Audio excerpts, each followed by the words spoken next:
नमस्कार विद्यार्थी मित्र। अब हमारा जो तीसरा जो रिवीजन का पार्ट है, मतलब पुनरावर्तन का, जिसमें हम लेखन विभाग देखेंगे। और लेखन विभाग में है यहाँ पर निबंध। तो निबंध लेखन कैसे करना है वो तो मैंने आपको बताया है, पर मैंने आपको एक निबंध कराया, उसके साथ में दूसरे और 3 निबंध करवा देती हूँ।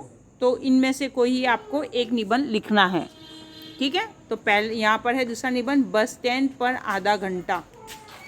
तो इसके जो है यहाँ पर जो वाक्य दिए हुए हैं, उन वाक्यों को रख के हमें पूरी निबंध की रचना, निबंध में मुहावरों का प्रयोग कर सकते हैं, कहावतों का रोचक और जानदार निबंध बनाना है और अच्छा निबंध लिखना है, ठीक है। तो यहाँ पर निबंध हम शुरू करते हैं। पहले पैराग्राफ में लिखेंगे, यातायात के आधुनिक साधनों में बस का बहुत महत्व है। शहरों में तो आने जाने का मुख्य साधन बस ही है, इसीलिए बसों में यात्रियों की बहुत भीड़ होती है।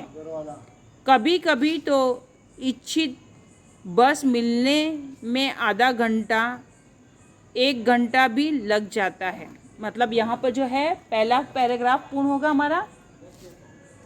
दूसरा आएगा पैराग्राफ, कल मुझे अपने एक मित्र के घर जाना था।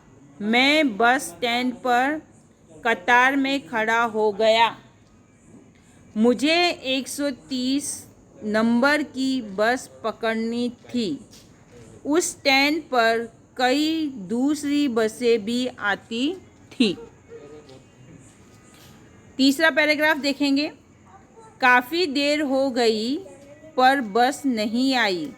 मैं बड़ी उत्सुकता से कतार में खड़े लोगों के हाव भाव देख रहा था। कतार में बूढ़े, जवान, बच्चे, स्त्रियां, सभी प्रकार के लोग थे। स्त्रियां महंगाई की बातें कर रही थीं। एक यात्री खड़ा खड़ा एक सामायिक पढ़ रहा था। 2 वृद्ध व्यक्ति एक दूसरे का हाल चाल पूछ रहे थे। कॉलेज में पढ़ने वाले 2 छात्र हंसी मजाक में व्यस्त थे। मेरे पीछे खड़ा बच्चा अपनी माँ से खिलौना खरीदने की जिद कर रहा था। बच्चे को डांट रही थी। माँ बच्चे को डांट रही थी। एक भिखारी हाथ में कटोरी लिए भीख मांग रहा था। इसके बाद का पैराग्राफ देखेंगे, इस बीच कई बसें आती रहीं। बस आते ही यात्री सब पकड़ने दौड़ पड़ते। इससे बार बार कतार टूट जाती थी। कभी कभी धक्का मुक्की हो जाती थी। कुछ लोग काफ़ी इंतज़ार करने पर भी बस ना मिलने पर टैक्सी में बैठकर चले गए। क्या करते बेचारे, बस के भरोसे कब तक खड़े रहते। आगे का पैराग्राफ देखेंगे, तभी 130 नंबर की बस आ गई। यात्री भागकर उसमें चढ़ने लगे। एक बुढ़िया बस में ठीक से चढ़ भी न पाई थी कि कंडक्टर ने घंटी बजा दी। बुढ़िया जैसे तैसे बस में चढ़ तो गई, पर कंडक्टर पर खूब बरसी। आखिरकार कंडक्टर को बुढ़िया से माफ़ी मांगनी पड़ी। तब कहीं जाकर बुढ़िया का गुस्सा शांत हुआ। बस भले देर से आई, पर उसमें भीड़ नहीं थी। मैं आराम से अंदर जाकर बैठ गया।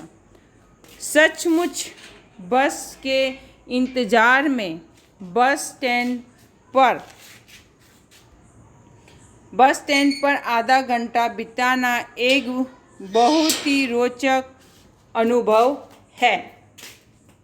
इसके बाद हम दूसरा देखेंगे निबंध, जिसमें है होली आई रे। होली आई रे, यहाँ पर होली आई रे। अब हम होली आई रे जो दूसरा है, जैसे कि इसका किस तरह से शुरुआत होती है वह देखना है और कितने पैराग्राफ में लिखना है हमें। तो पहला पैराग्राफ है इसमें होली का। होली हमारे देश का एक प्रमुख त्यौहार है। यह त्यौहार फाल्गुन मास में शुक्ल पक्ष की पूर्णिमा को मनाया जाता है। होली के बारे में भक्त प्रहलाद की कथा प्रचलित है। प्रहलाद के पिता हिरण्यकशिपु एक नास्तिक व्यक्ति थे, जबकि पुत्र प्रहलाद भगवान विष्णु का भक्त था।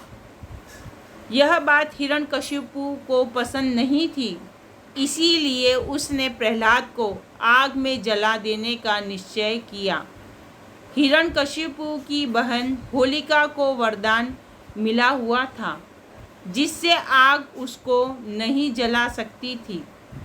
भाई के आदेश पर होलिका प्रहलाद को गोद में लेकर आग में बैठ गई, लेकिन होलिका आग में भस्म हो गई और प्रहलाद बच गया।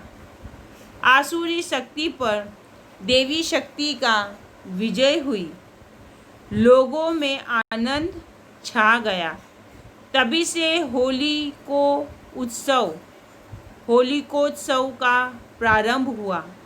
कुछ लोग होली को रब्बी की फसल का त्यौहार मानते हैं। इनके मत अनुसार अच्छी फसल होने की खुशी में यह त्यौहार मनाया जाता है। इसके बाद का जो पैराग्राफ है वो देखेंगे। होली के त्यौहार की तैयारियां कई दिन पहले से शुरू हो जाती हैं। दुकानें रंगों एवं पिचकारियों से सज जाती हैं। होली जलाने के लिए लकड़ियां इकट्ठी की जाती हैं। पूर्णिमा को शाम के समय होली जलाई जाती है।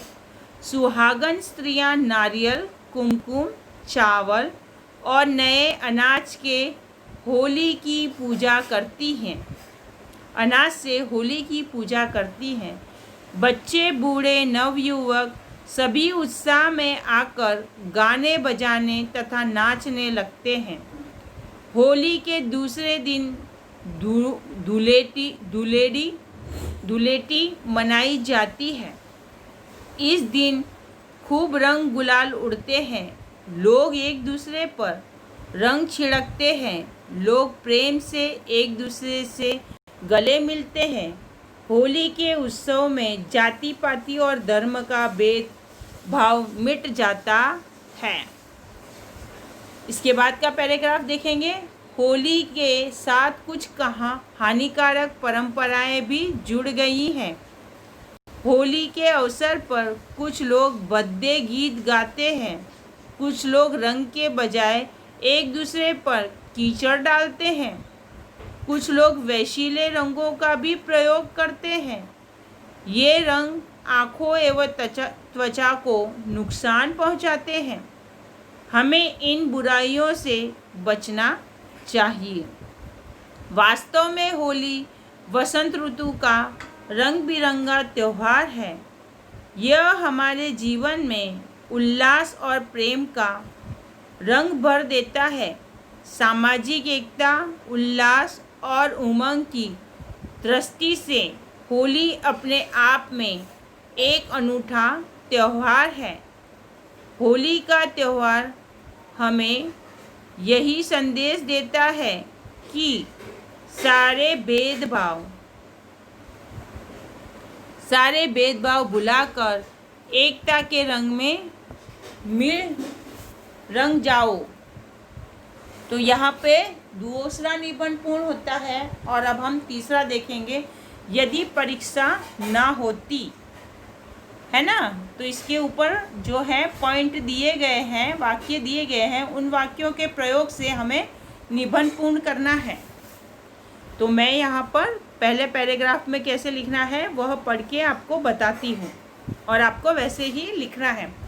बार बार आने वाली परीक्षा विद्यार्थियों की नाक में दम कर देती है।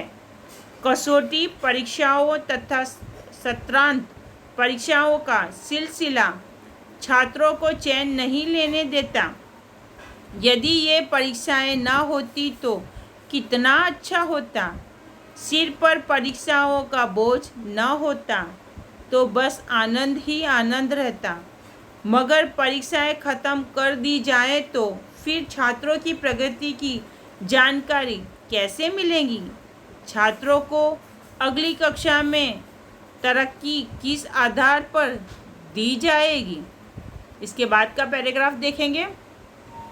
परीक्षाओं में रखा ही क्या है, साल भर की पढ़ाई का मूल्यांकन 2-3 घंटों में कैसे हो सकता है? परीक्षाओं में सफल होने वाले विद्यार्थियों में भी ज्ञान शायद ही दिखाई देता है। उन्हें मिली सफलता उनके ज्ञान और बुद्धि को नहीं, उनकी रटने की शक्ति को दर्शाती है। आज के विद्यार्थी केवल परीक्षार्थी बनकर रह गए हैं। वे केवल परीक्षा में पास होने के लिए ही पढ़ते हैं। कुछ तो बिना पढ़े नकल करके या कहीं अन्य उपायों से भी सफल हो जाते हैं। इसीलिए आधुनिक परीक्षाओं को ज्ञान का दर्पण नहीं कहा जा सकता। लेकिन छात्र पढ़ाई के द्वारा जो ज्ञान प्राप्त करते हैं उसका पता बिना परीक्षा के कैसे चलेगा? इसके बाद का हम देखेंगे पैराग्राफ। परीक्षाओं को व्यर्थ ही इतना अधिक महत्व दिया जाता है। बच्चों की पढ़ाई के पीछे माँ बाप की नींद हराम हो जाती है। बच्चों के भविष्य को ध्यान में रखते हुए माँ बाप खुद उन्हें पढ़ाने में जुटे रहते हैं। उनके लिए ट्यूशन की व्यवस्था करने में खूब खर्च करते हैं। यदि परीक्षा ना होती तो अभिभावकों को बहुत राहत मिलती। इतना ही नहीं, परीक्षकों को भी उत्तर पुस्तिकाएं जांचने में अपनी आंखें न फोड़नी पड़ती। लेकिन परीक्षाओं की झंझट न होती तो कोई भला पढ़ता ही क्यों? यदि परीक्षा न होती तो विद्यार्थियों को महंगी मार्गदर्शिकाएं या गाइडें खरीदनी न पड़ती। फिर तो वे अपेक्षित प्रश्न संग्रह या महत्व के प्रश्न, इम्पोर्टेंट क्वेश्चंस के पीछे न भागते। कोचिंग क्लासों में अपना समय और रुपया बर्बाद करने से भी बच जाते। आखिरी पैराग्राफ देखेंगे। परीक्षा पद्धति भले ही कुछ हद तक दोषपूर्ण हो, पर विद्यार्थियों को अगली कक्षा में ले जाने के लिए उसकी क्षमता को परखनी ही पड़ेगी। इसीलिए परीक्षाएं कभी बंद नहीं हो सकती। मनोरंजन के लिए हम भले ही ऐसी कल्पना कर लें, पर विद्यार्थियों के लिए परीक्षाएं आवश्यक हैं। परीक्षाओं के अभाव में बुद्धिमान विद्यार्थियों का पता कैसे लगेगा? परीक्षाओं का होना आवश्यक ही नहीं, अनिवार्य भी है। तो यहाँ पर आपका जो लेखन विभाग है वह भी पूर्ण होता है। नमस्कार विद्यार्थी मित्रों।